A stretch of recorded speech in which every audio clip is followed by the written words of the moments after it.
So it is no secret that the job market has seen better days. And if you're unemployed, you might be tempted to take any position you're offered. But no matter how desperate you are, there are certain red flags that you should never ignore during a job interview. Here on how to know when not to take the job is employee engagement consultant Chester Elton. Chester, thanks so much for joining us. I love this.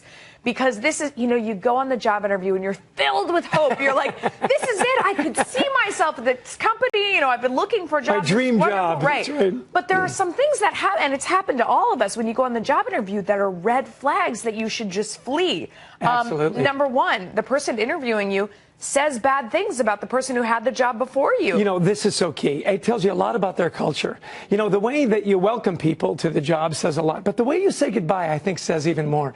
And if as soon as someone's out the door, everything is their fault and you badmouth them like crazy, that's a big red flag, because you should be thinking, well, at some point I may leave this job. Right. What are they going to say about me? And is that the kind of culture I want to be, where people talk about each other? Another one that I saw on this list that I wasn't totally sure about was the interviewer is really late to your interview. I mean, it's possible something really important happened. Why would that set off warning bells for you? Well, you're right, and you're wrong, right? It's one of these things where if they're really late and lackadaisical, it shows they don't really care for your time. You're not that important. Now, if they show up late and they go, hey, sorry I'm late, this, and this happened, I'm so sorry, then it's not so bad. But if they don't apologize and they just kind of saunter in and they're on their phone, and that's happened. It's a little different. It's different.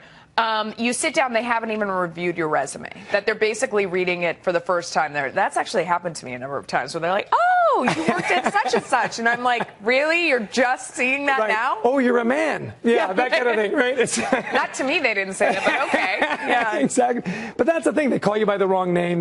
They haven't taken the time to just do a little bit of homework. Again, it talks about the importance of you and the job, and it's a bit of a red flag. Absolutely. They could just be really busy. I mean, it could be a really busy company. They could be, but, if they brought you all the way in and they're interviewing you, they should know just a little bit about you. So is it a huge red flag? Maybe not, but if a couple of them start to stack up, then does it say maybe that they're not serious about the position? That they're not eager to really make the hire, that maybe you were just brought in as a favor to someone to sit down and have an interview? Well, that's it. Like, you're really eager to get the job. Are they really eager to hire somebody? Or is this kind of a favor to the friend who said, show up and mention my name? Yeah. Kind of thing. Now, there are green lights, too. That you want to look for. Like, if you have really good ongoing flowing conversation and you're laughing, and after the interview you feel really good about it, those are green lights as opposed to red flags. But there are things you need to be aware of. No, great point. Also, and this one's a little, they ask you personal questions,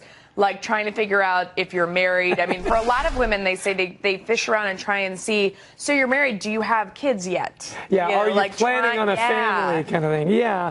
But it's legitimate that an employer would be wondering about that. Is it bad if maybe if they come out and they just straightforward ask you that they're, trying to make, why is that bad? Well, I think it's the tone of voice, and I think it's the experience. Like, it's, hey, baby, you married? Well, then there's that, right? But then, setting that aside. If they go really deep, if you start to feel uncomfortable, I think that's the relationship.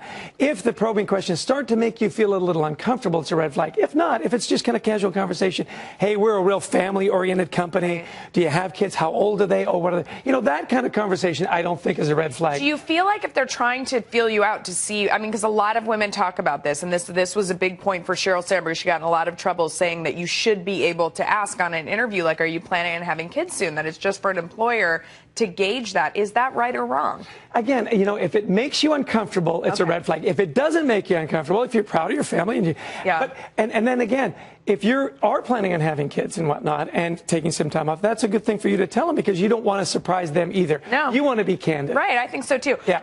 The last one, a company that has a toxic corporate culture, you should always be wary. I mean, you can't think you're going to change it. If you go to Glassdoor.com, that sort of thing, and you see that people are generally unhappy, you think you should not take the job pretty much no matter what? Well, it depends what level you're coming in at. If you can come in as the CEO and change the culture, great, but most of us aren't going to be that level. Yeah, talk to people that have just left and go online. What did they say? Again, the way people leave a company says a lot about their culture and how healthy they are. If they've got a lot of churn and a lot of turnover, you could just be the next one in the washing machine. Well, thank you so much. This is really important, because at this time, people are desperate. They kind of want to take the jobs that come along. But as you said before the interview started, then you're just, 6 months or more behind because you start a job like this and it doesn't work out, and there you go. Right. Thank you so much, Chester. Appreciate No, your pleasure. time.